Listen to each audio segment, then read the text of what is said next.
Hello મિત્રો, કેમ છો? બધી મજામાં? ગુજરાતી એમએચ ફિટનેસમાં તમારું સ્વાગત છે.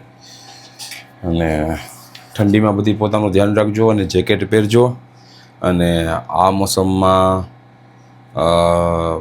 એક્સરસાઇઝ કરવાનું ગોઠવો, ટાઈમ કાઢો. કે શિયાળામાં અમુક લોકો ઠંડીના હિસાબેથી શરીરની એક્સરસાઇઝ કરીએ આપણે તો બહુ સારું રહે છે.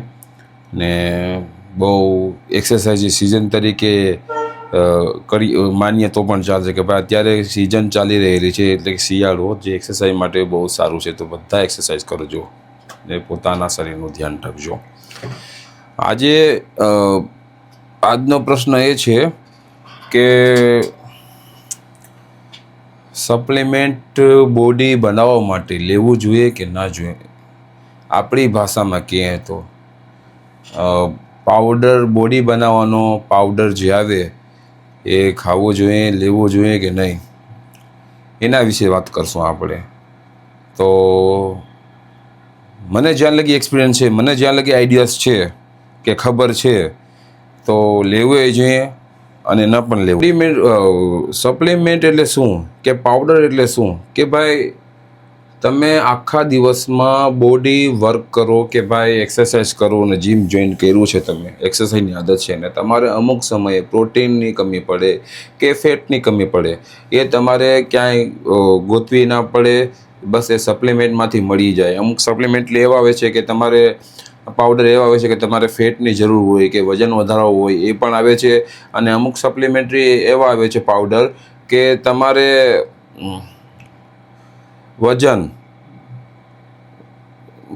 હોય, હેવી વજન હોય, કે તમારે બોડીમાં કટિંગ પાડી હોય, પ્રોટીન કટિંગ પાડી હોય, તો તેના માટે પ્રોટીન ડબ્બા પણ આવે છે પાવડરના, એ પણ યુઝ થાય છે. બરાબર. હવે તો પાવડર યુઝ ક્યારે કરી શકો?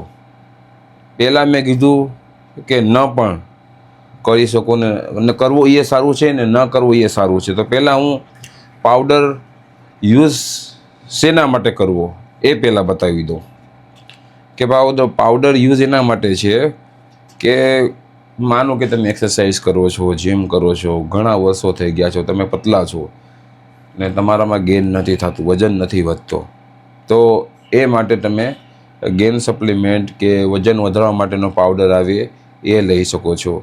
અને સાથે વે પ્રોટીન, એટલે પ્રોટીન પણ તમારે પ્રોટીનનું કામ કે ભાઈ તમારે કટિંગ આપે, શેપ આવે, તો એ પણ લઈ શકો છો. ઘણા સમયે એવું બને છે, ઘણા લોકો કે મહેનત કરે છે પણ ફાયદો નથી થતો, તો એના 4-5 વર્ષ થઈ ગયા છે ને કન્ટિન્યુ જીમ કરે છે તો પણ ફરક નથી પડતો. તો એ વસ્તુ લેવી જરૂરી છે.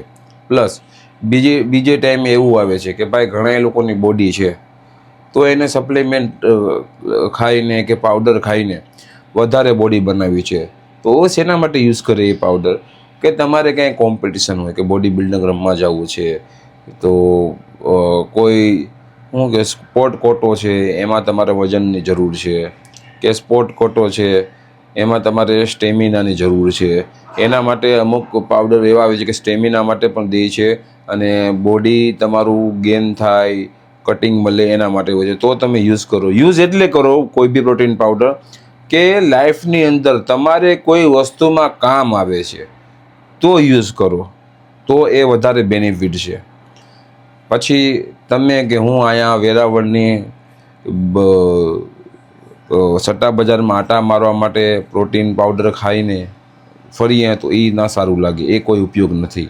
એનું કંઈ બેનિફિટ થવું જોઈએ કે આપણે બોડી બિલ્ડિંગ રમીએ છીએ કે ત્યાં આપણે શર્ટ ઉતારીએ અને પોતાની બોડી ફિટનેસ બતાવીએ તો પૈસા મળે છે, એનાથી આપણે ફાયદો થાય તો યુઝ કરો.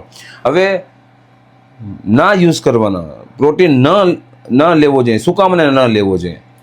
હવે તમે પ્રોટીન ન લેવો જોઈએ એ મારું કહેવાનું કારણ એક જ છે કે આજે કોઈ બી પ્રોટીન તમે પાવડર લેશો કે સપ્લિમેન્ટ લેશો તો એ કઈ રીતના તમને ખબર પડશે કે ઓરિજિનલ જ છે?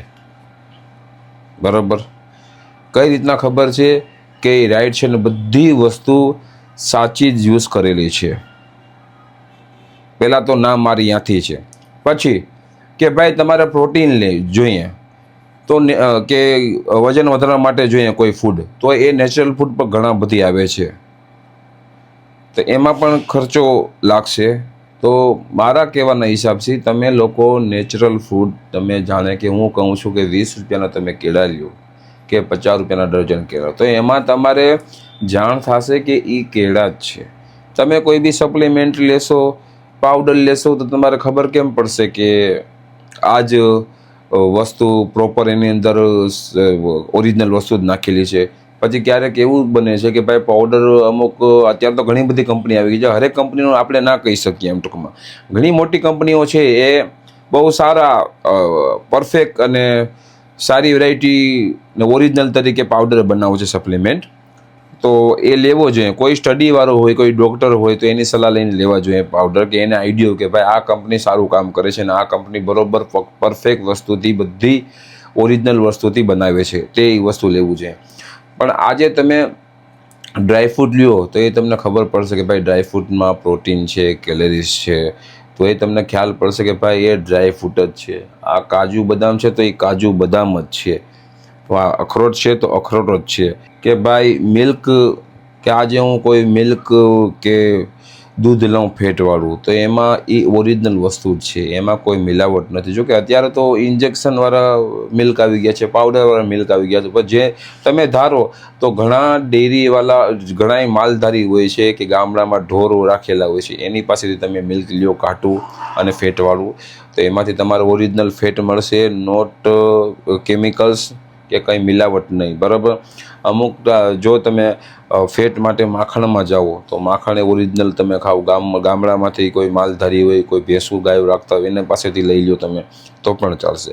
બસ એટલું જ રીઝન છે મારું. એમ ટૂંકમાં પાવડર લ્યો તો કોઈ સારી કંપનીને લ્યો, ને કોઈ ડૉક્ટરની સલાહથી લ્યો, ને કોઈ યુઝ કરેલો હોય તો લ્યો, કોઈ કંપની જાણીતી હોય. કારણ કે અત્યારે બજારમાં ઘણી બધી કંપનીઓ એવી થઈ ગઈ છે કે બધે ઘરે પાવડર બનાવવા માંડ્યા છે. એઝ એ બિઝનેસ, એને ખાલી પૈસાથી મતલબ છે. તમારે કોઈ ફરક પડે કે ના પડે એનાથી કોઈ મતલબ નથી. ઓરિજિનલ વસ્તુ કોઈ બી હોય એને યુઝ કરો.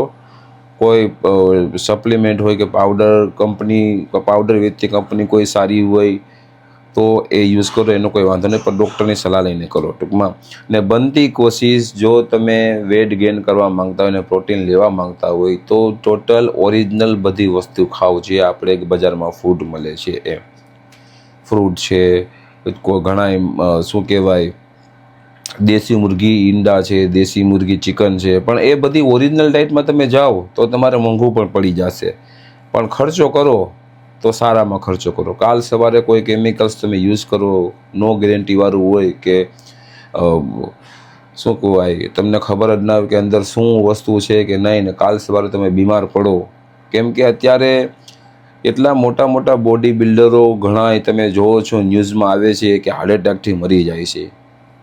કેમિકલ્સ યુઝ કરે છે, પાવડર સપ્લિમેન્ટ યુઝ કરે છે સારા સારા કંપનીના, અને એના ઉપર ડૉક્ટર પણ રાખે છે એનો, છતાં પણ હાર્ટ એટેકથી મરી જાય છે. ક્યારેક ઓવરડોઝ થઈ જાય તો એનો બનાવ બની શકે હાર્ટ એટેકથી. એટલે પ્રોટીન લેવું કંઈ વાંધો નથી, લ્યો તમે પ્રોટીન, નો પ્રોબ્લેમ, બરાબર, પણ કોઈ ડૉક્ટરની સલાહથી લ્યો અને સારી કંપની યુઝ કરો અને પોતાનું ધ્યાન રાખો. બસ. ને બનતી કોશિશ ઓરિજિનલ ફૂડ ખાઓ, બજારમાંથી આપણે જે લઈએ છીએ, જે રોજ ખાઈએ છીએ, ને અત્યાર લગી આપણે જેના ઉપર જીવા છે, જે વસ્તુ ખાઈને એ વસ્તુ રાખો તો વધારે સારું. ઓકે, આજ માટે આટલું જ. અને મારા ચેનલને સબસ્ક્રાઈબ ના કર્યું તો તમે કરી લેજો. અને થેન્ક યુ વેરી મચ, તમે મારો વિડીયો જોવા માટે એટલો ટાઈમ કાઢ્યો એના માટે. અને તમે તમારા મા બાપનું અને બચ્ચાઓનું તમારું ધ્યાન રાખજો. અને બધીના મા બાપને મારા જય શ્રી કૃષ્ણ, સલામ વાલેકુમ. અને બસ તમારી બધીને દુઆ જોઈએ, ને વિડીયો શેર કરજો. ને કોઈ પણ જાણકારી જોઈએ ને રૂબરૂ મળવું હોય તો તમે આવી શકો છો. મારું જીમ વેરાવળ, ગીર સોમનાથ જિલ્લામાં છે. એક્ઝેક્ટ વેરાવળ રેલવે સ્ટેશનની સામે, વિસાવડિયા મંડીની બાજુમાં. અને મારો સવારનો ટાઈમ છે જીમનો 6 થી 10, અને સાંજનો ટાઈમ છે 5:30 થી 10 વાગ્યાથી. ગમે ત્યારે મળી શકો. મને તમારાથી કોઈથી એવો મતલબ છે જ નહીં કે તમે મારું જીમ જોઈન કરો. કોઈ બી ક્વેશ્ચન હોય, કોઈ બી પ્રશ્ન હોય તો તમે બિંદાસ આવજો મને મળવા, ચોક્કસ જવાબ આપીશ. Okay, by.